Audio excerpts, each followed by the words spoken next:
ஓம் ஸ்ரீ வராகி தாயே போற்றி போற்றி. என் தங்க பிள்ளையே, உனக்கான நல்ல விஷயங்களை செய்து கொடுப்பதற்காகத்தான் உன் வாராகி தாயானவள் இன்று உன்னை தேடி வந்திருக்கின்றேன்.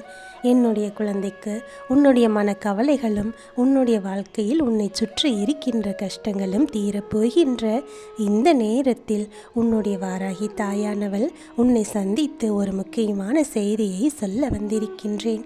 உன் இல்லத்தின் வாசலில் நின்று கதறிக்கொண்டு இருக்கின்ற ஒருவரை பற்றி உனக்கு சொல்ல வேண்டும். என் தங்கப்பிள்ளையே, நீ படுகின்ற கஷ்டங்களையும் கவலைகளையும் கண்டு அங்கே ஒருவர் உன்னுடைய இல்லத்தின் வாசலில் நின்று கொண்டு கதறி அழுது கொண்டிருக்கின்றார். அவரை நீ உள்ளே அழைத்து அவருடைய மனதை அமைதிப்படுத்த வேண்டும்.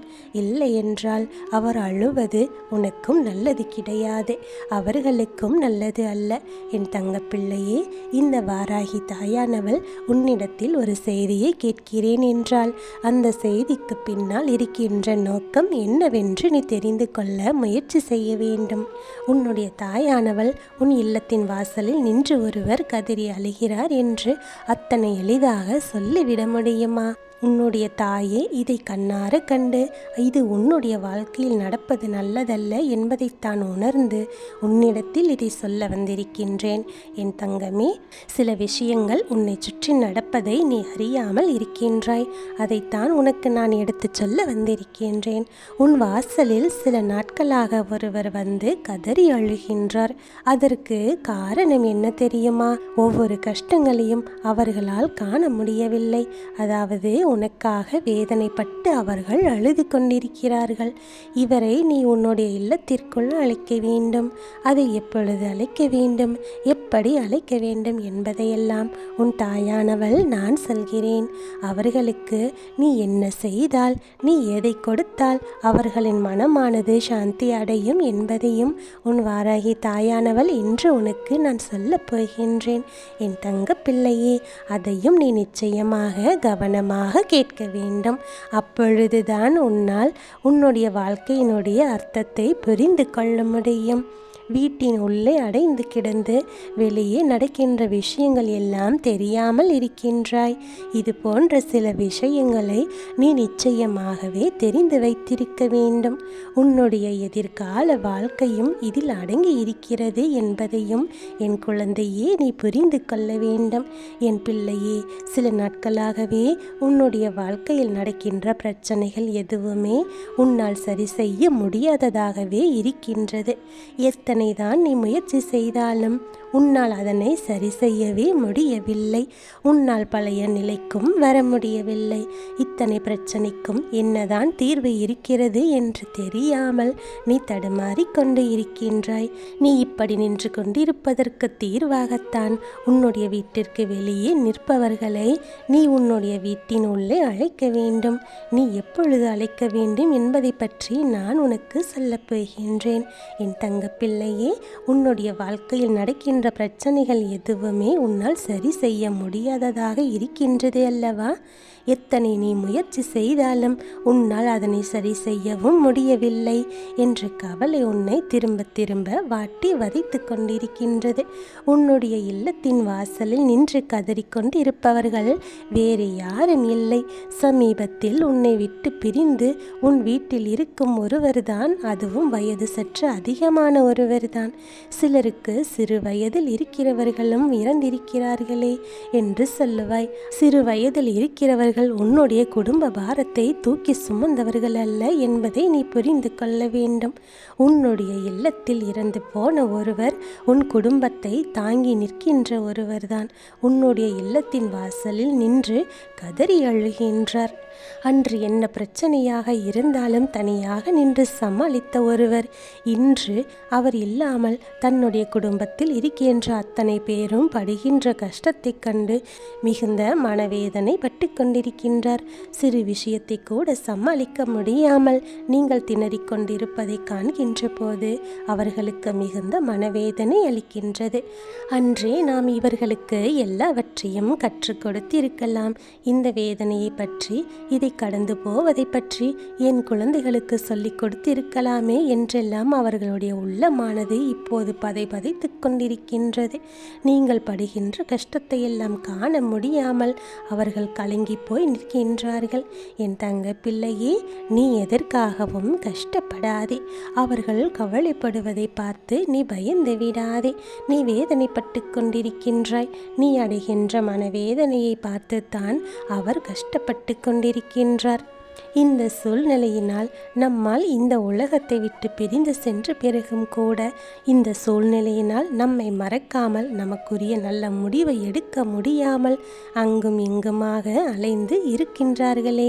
இப்படிப்பட்ட ஒரு சூழ்நிலை வந்துவிட்டதே என்று எண்ணி அந்த ஆத்மாவானது மனவேதனைப்பட்டு கொண்டிருக்கின்றது. சரி, அவர்கள் வந்து விட்டார்கள், மனவேதனைப்பட்டு விட்டார்கள். அவர்களை எப்படி சாந்தப்படுத்த வேண்டும், எப்படி இங்கிருந்து அனுப்ப வேண்டும், அதற்கு நீ என்ன செய்ய வேண்டும் என்றெல்லாம் இன்று உன் தாயானவள் உனக்கு சொல்லுகின்றேன். தங்க பிள்ளையே, முதலில் நீ அவர்களுடைய மனதை குளிர்விக்க வேண்டும். அந்த பிரச்சனையிலிருந்து விடுபடக்கூடிய வழியை நீ கண்டுபிடிக்க வேண்டும். யாருடைய உதவியும் இல்லாமல் உன்னுடைய வாழ்க்கையை நீ அடுத்த கட்டத்தை நோக்கி நகர்ந்து செல்ல வேண்டும் என்பதை நீ புரிந்து கொள். உனக்கு நல்ல விஷயங்களை பெறுவதற்கான முயற்சிகளை எல்லாம் நீ செய்ய வேண்டும். அது அவர்களுக்கு மிகுந்த ஆறுதலையும் கொடுக்கும், மன நிம்மதியையும் கொடுக்கும். உன்னுடைய வாழ்க்கையில் நீ முன்னேறி விடுவாய் என்ற நம்பிக்கையையும் கொடுக்கும். குடும்பத்தில் இருக்கின்ற அத்தனை பேரும் கஷ்டங்கள் இன்றி மகிழ்ச்சியோடு வாழ வேண்டும். அனைவர் முகத்திலும் சந்தோஷத்தை காண வேண்டும் என்று அந்த ஆத்மாவானது விரும்புகின்றது. அவர்கள் இருக்கும் பொழுது குடும்பத்தில் சண்டை சச்சரவுகள் எல்லாம் இல்லாமல் எவ்வளவு அமைதியாக ஒற்றுமையாக இருந்ததோ அதே போல மீண்டும் எல்லோரும் அமைதியாகவும் ஒற்றுமையாகவும் ஒருவருக்கொருவர் விட்டு கொடுத்து அன்பாக வாழ வேண்டும் என்ற எண்ணமானது அவர்களுக்குள் இருக்கின்றது. அதனால் நீங்கள் யாரும் யார் மேலேயும் குற்றம் சொல்லாமல், காயப்படுத்தி கொள்ளாமல் ஒவ்வொருவரும் அன்போடு இருக்க வேண்டும். அவர்களை உள்ளே எப்படி அழைப்பது என்று நான் இப்போது சொல்லப் போகின்றேன். இனி வருகின்ற அமாவாசை திதி அன்று அவரை உள்ளே அழைத்து படையல் படைத்து அவர்கள் மனதை நீ குளிர்விக்க வேண்டும். அதனால் அந்த நாள் வரும் வரை காத்திருக்காமல் அதற்கு முன்பாகவே உன்னுடைய வாழ்க்கையில் ஏதேனும் ஒரு நல்ல விஷயத்தை நீ சாதித்து விட வேண்டும். உங்களுடைய வழிகாட்டுதல் படி நாங்கள் நிச்சயமாக வாழ்ந்து காட்டுவோம். அதனால் நீங்கள் உங்களுக்குரிய இடத்தில் நிம்மதியாக சென்று சேருங்கள் என்று அவர்களிடம் மனதார சொல்லி வழி அனுப்ப வேண்டும். என் தங்கப்பிள்ளையே, ஒரு குடும்பம் என்பது ஒருவர் பிறந்து விட்டாலோ அல்லது இறந்து விட்டாலோ தன்னந்தனியாக தவிர்த்து நிற்கக்கூடாது. நல்ல எண்ணங்கள் இருக்க வேண்டுமே தவிர ஒருவர் இல்லை என்றால் தனக்கான சுதந்திரம் கிடைத்து விட்டது என்று ஊதாரித்தனமாக இருந்துவிடக்கூடாது. நம் வாழ்க்கையில் ஏதேனும் சில விஷயங்களை எட்ட வேண்டுமானால் என்ன செய்ய வேண்டுமோ அதை செய்துவிட வேண்டும். காலம் உனக்கு கொடுத்திருக்கின்ற விஷயங்களை செய்தால் மட்டுமே உன்னுடைய எதிர்காலம் நல்லபடியாக மாறும். அதனால் உன்னுடைய இல்லத்தின் வாசலில் நின்று கொண்டு கதறிக்கொண்டு இருக்கின்ற அந்த ஆன்மாவினுடைய மனதை குளிர் வைக்க, உன்னுடைய வாழ்க்கையை நீ அடுத்த கட்டத்திற்கு எடுத்து செல்ல பல முயற்சிகளையும் நீ மேற்கொள்ள வேண்டும். பல நல்ல விஷயங்களை செய்ய வேண்டும். அப்போதுதான் அவர்களுடைய உள்ளமானது மகிழ்ச்சி அடையும். அந்த ஆன்மாவை அங்கிருந்து அனுப்ப வேண்டிய பொறுப்பு உனக்கு இருக்கின்றது. என் தங்க பிள்ளையே, அவருக்குரிய இடத்தில் சென்றால் மட்டுமே அவர்களால் நிம்மதியாக வாழ முடியும். உங்களுடைய சந்தோஷத்தை கண்டால் அவர்கள் இங்கிருந்து சென்று விடுவார்கள். நீ கொடுக்கின்ற வாக்குறுதி தான் அவர்களை இங்கிருந்து அனுப்பி வைக்கும். இதை நீ முதலில் புரிந்து கொள். உன் வாராகியானவள் கொடுத்திருக்கின்ற அந்த வாய்ப்பை நீ சரியாக பயன்படுத்திக் கொள். உன்னுடைய வாழ்க்கையை முன்னேற்ற பாதைக்கு அழைத்துச் செல். உன்னால் வாழ்ந்து காட்ட முடியும் என்பதை அவர்களுக்கு நீ உணர்த்த வேண்டும். இதை புரிந்து கொண்டால் போதும். மற்றவை எல்லாம் உன்னுடைய வாழ்க்கையில் நீ நடந்து கொண்டிருக்கின்ற விதத்தை பொறுத்து தானாகவே மாறிவிடும். என் தங்க பிள்ளையே, இந்த வாராகியினுடைய அன்பு என்றுமே உன் மீது நிலைத்திருக்கும். அது மாறவே மாறாது. நான் உனக்காக நல்ல விஷயங்களை எல்லாம் கொண்டு வந்து உன் கைகளில் சேர்த்து கொண்டிருக்கின்றேன். பல சூழ்நிலைகளையும் உனக்காக உருவாக்கி கொடுத்து கொண்டிருக்கின்றேன் என்பதையெல்லாம் நீ மறந்து விடாதே. உன் வாழ்க்கையில் பிரச்சனைகள் எதுவும் மீண்டும் வராமல் உன் வாராகி தாயானவள் எல்லாவற்றையும் சரி செய்து கொண்டிருக்கின்றேன். எப்போதும் உன் மனமானது அமைதியாக இருக்க வேண்டும். தெளிவான சிந்தனை இருக்க வேண்டும். அப்போது நடக்கின்ற எல்லா விஷயங்களும் உனக்கு சாதகமாக நடக்கும். நான் சொல்லுகின்ற இந்த விஷயங்களை உன் மனதில் வைத்துக்கொண்டு சொன்னபடியே செய்துவிடு. உன் வாழ்க்கையில் எப்போதும் உனக்கு இனி வெற்றி மேல் வெற்றி கிடைக்கும். நீ மகிழ்ச்சியுடன் வாழ்வாய்.